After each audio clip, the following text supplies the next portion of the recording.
everybody and welcome back to the funniest tweets. Today we are talking about the Canadian Grand Prix and I am back. I was away this weekend and I realised two things. I am addicted to both Formula One and making content for you. I had withdrawal symptoms galore. I had a great weekend. It was one of my best friends Jamie's stag do's, so a little bit struggling, but I've caught up. I watched the Canadian Grand Prix live from my phone in the airport because I am so unbelievably committed. So let's get into your funniest tweets.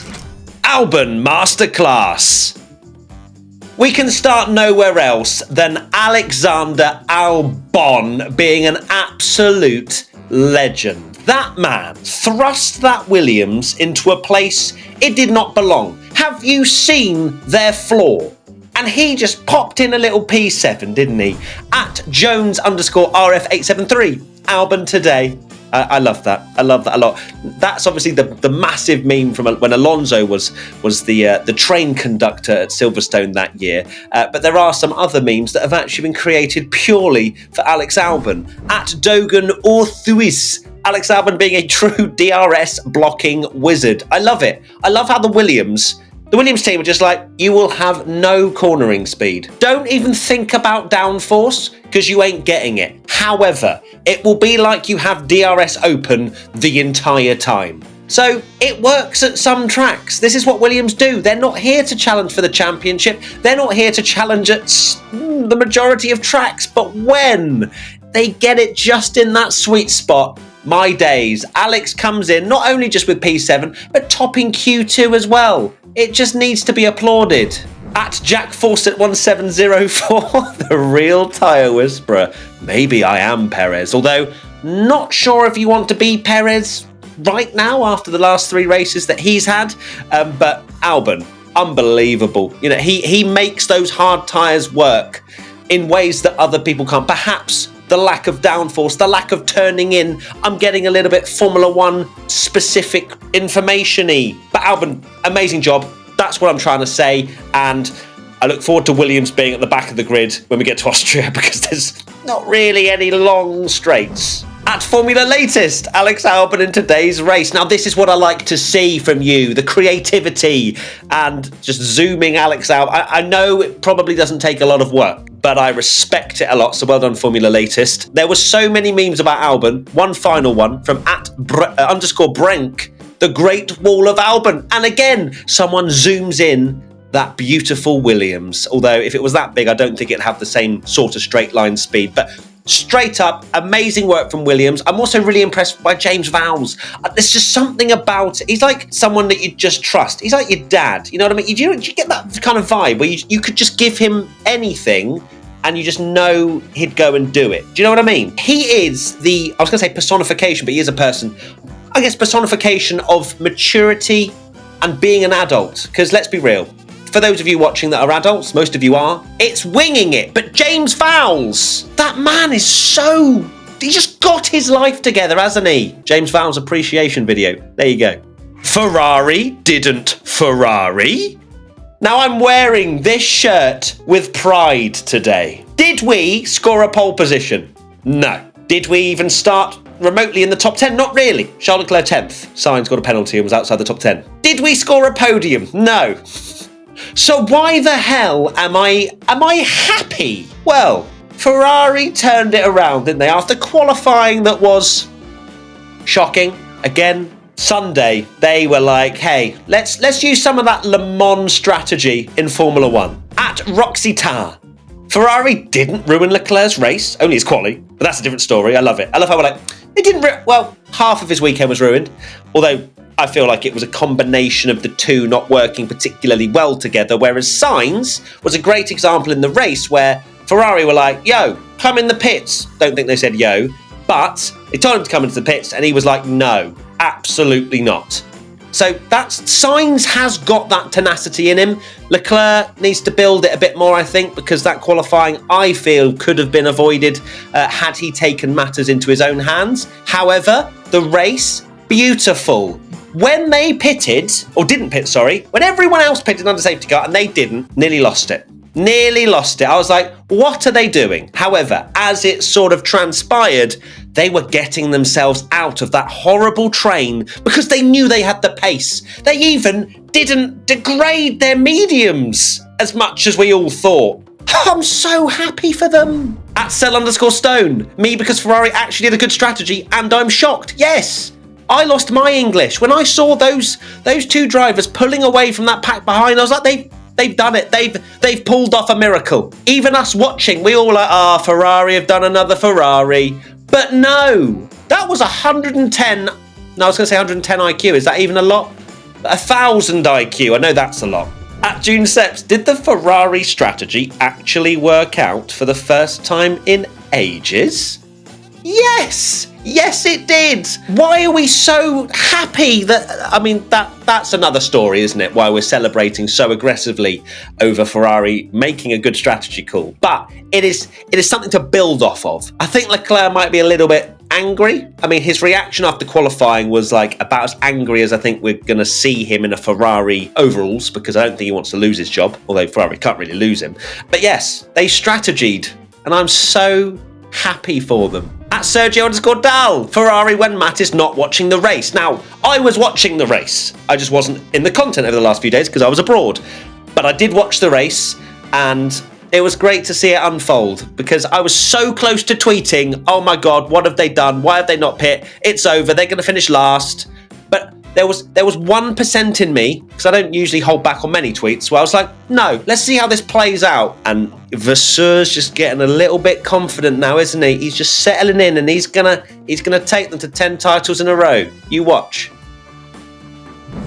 We interrupt this P1 broadcast to bring you a very important message, and that is to tell you about the best place to keep up with F1 news, Seedstream. We've been using it over the last couple of weeks, and it's a great place to bring together all the best articles, videos, and social media content into a single curated feed, which makes it a must-have app for fans to stay on top of everything F1, and it's completely free to download and use. Whether you're interested in hearing about the latest Daniel Ricciardo rumours, or perhaps you want to know more about why Red Bull are so fast, Seedstream has it all. From my personal experience using Seedstream, I love the fact I could just pick up my phone and with one tap of a button, I can load up an app which gives me all of the latest Formula 1 news from all reputable sources. The app truly is an all-in-one destination for F1 fans. You can find Seedstream on all good app stores. Just type in SEEDSTREAM, and remember, it's free. Go and download it now. DeVries fights Magnuson. Okay, now we move on to this battle.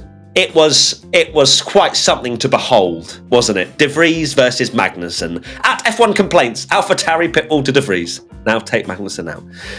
I was surprised first that Magnuson tried to hold it round the outside from turns 1 to 2, but I was like, fair play. DeVries was like, oh, you're still there. Whoops. And kind of didn't give him the room that perhaps Magnuson very much deserved. Russell was like, thank you very much, after yeeting it in the wall earlier, which was a pretty terrible mistake for Russell to have made in that particular part of the Grand Prix, completely unforced error. But he was making his way through, and it looked like he was going to pick up some points before his car just degraded. Not his tyres, his actual car. But these two, good Lord, what were they doing? At Suelainen_Kapoo, Nick DeVries fighting K-Mag. So out of turn 2, they're side by side, you think it's over, it's done. But no, DeVries hasn't heard of what a dirty track might do to your tyres. So he goes steaming up the inside, locks up, brings K-Mag with him, and then they're just both sat there. And I love how K-Mag parked. He could have easily pulled completely across.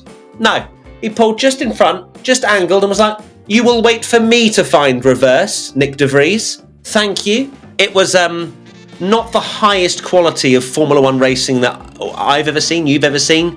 It was difficult to watch. At Noel_FC Bayern, Nick DeVries to the stewards.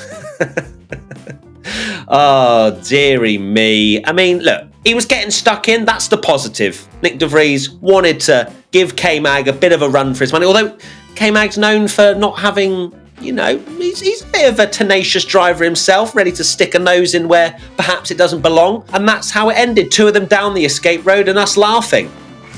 Honourable mentions. Now, I had to include this first one from @IRL Georgia Awar. Just found out from Tom Bellingham on P1, the Twitch stream, Matt P1 Tommy, if you haven't followed us already, that Ted Kravitz's name is not Ted Kravitz, and my life will never be the same. It's true. Go look it up. Ted Kravitz's name is not Ted Kravitz. In fact, I've forgotten what Ted Kravitz's real name is, so I'm going to do it right now, live on the funniest tweets. His name is Theodore Joseph Nathaniel Slotover. That is not a meme. That's real. It's a great name, to be honest with you. Theodore. If I was called Theodore, I would be absolutely strutting down the pit lane. Mic out, boom. Theodore's here to see you. What a powerful name Theodore is. But he was like, no, Ted. This was one of my favourite moments of not just this race, of the entire season. Fernando Alonso coming down the pits. Lewis Hamilton comes out of his pit stop as well, just ahead. @Ben_SXR. Alonso wiggling his steering wheel after Hamilton's pit stop release. Fernando Alonso may have had to decelerate by a couple of kilometres an hour at best. This man on the steering wheel, because he knows that the stewards are going to have a little look at that, he's like, "What? Lewis!" He properly gave it some, and I love it because he did try and gas it up. He knew in that second, if I make it look like I've had to take avoiding action, Lewis is going to get a penalty. This man is unhinged. And I love how they laugh afterwards. Hey, yeah, Fernando, hey, Lewis, oh yeah, you got slow reaction times.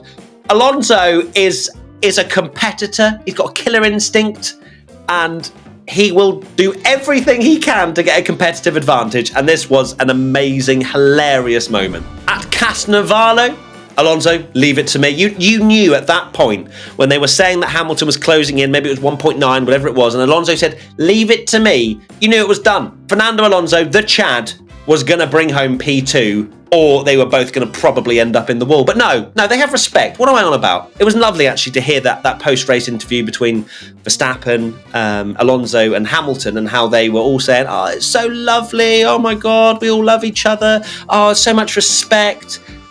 You wait, right? As much as that was a beautiful moment, they're all respecting each other. As soon as there's contact, everything will go out the window. Hamilton will be like, bringing up Alonso, not moving out of the Hungarian pit lane in 2007. There'll be all kinds of carnage. I just love it because they're all lovey-dovey because they haven't crashed yet. As soon as there's a bit of contact, Alonso and Hamilton, or Verstappen and Hamilton are now seemingly best friends. They're all like, really happy with each other. And I love it. I love that they are having this nice relationship, because I actually watch it and I'm like, aw. But I know as soon as there's a bit of wheel-to-wheel contact, it all changes. @HohensBroic1, welcome to the 18th episode in a row of the Verstappen podcast. I love that. That is such a podcast kind of... and I feel as though Max sort of leads the conversation as well. He's like, oh, yes, how was your... Yeah, do you want to chat? Yeah. It's great. We want to see a Max Verstappen podcast, don't we? Come on, we get Danny Rick on. That'd be beautiful. @_Sahil Dewan, your rear end was insane. Lewis Hamilton to Max Verstappen. I love that clip of Max there. That is amazing. Hamilton really appreciating what that Red Bull looks like from behind, although every car is behind the Red Bull, so can really sort of admire the traction that it has. And I think Fernando wanted to get in. He's like, oh, mine? No, although he did say it was pretty awesome too. So they're so lovey-dovey. We love to see it. @Abehama_95, everyone's struggling on hard tyres. Meanwhile, Max Verstappen... Yeah, I think we kind of round this up by saying Max Verstappen, once again, in a league of his own. I think that people are, gassing up again the whole, they're closer. The drivers behind, they're not as far away. We did have a safety car, let's not forget that, which did close up the gap a little bit. I also think that Max Verstappen's not trying at all. I'm sorry. I want to believe that Aston Martin and Mercedes and Ferrari are closing the gap. I'd love to. I want to see a four-way fight for victories between four teams at all costs. However, Max Verstappen was joking at one point that a curb nearly knocked him out. Laughed, in fact. That could have been a race-ending moment. Russell had that exact thing happen, got on the power and yeeted it into the wall. Max is laughing it off. That car's on rails. So I don't and he had a dead bird in his brake duct. I think they've got a bit more to go. The other teams, all right? Work harder, please. Catch them. Hello, Tommy. Welcome back to the Tommy's Tasty Tweet. And for the first time ever, we're giving away a prize on this P1 YouTube channel. Big thanks to F123 and EA Sports for sponsoring this segment. And you, Tommy, have the first winner of an F123 copy. Who has won? The person who has won is AD Coaching DXB, with Albon casually throwing down another tyre management masterclass. And I love this meme format, and this one is brilliant. Look at me. I am the tyre whisperer now. Well, that is amazing. Well done to Andrew or AD Coaching for that. Congrats. We'll be in touch with an F123 copy if you want to get involved and potentially win it next time. Hashtag P1 on Twitter and do a funny meme. Tommy, I've missed you this weekend. It's been great to finally come back and talk Formula One. I've got problems. I said it in the intro. I was like, I'm addicted to both Formula One and also making content on here. So, I thought you were going to say me. No, absolutely. No, we despise each other, right? So of course, I missed you big time as well. So but it didn't look like you missed me either, because I was in the Twitch chat being like, "Hey, Tommy," didn't reply for a long time. It was Tomo that actually had to say, "Oh, Matt's in the chat." So it's all right. I couldn't keep up with the chat. No, I can see you've changed the branding now to P1 Top with Tommy, and that's it. It's fine. That's right, mate. You've outgrown me. Thanks so much, Tommy. Bye.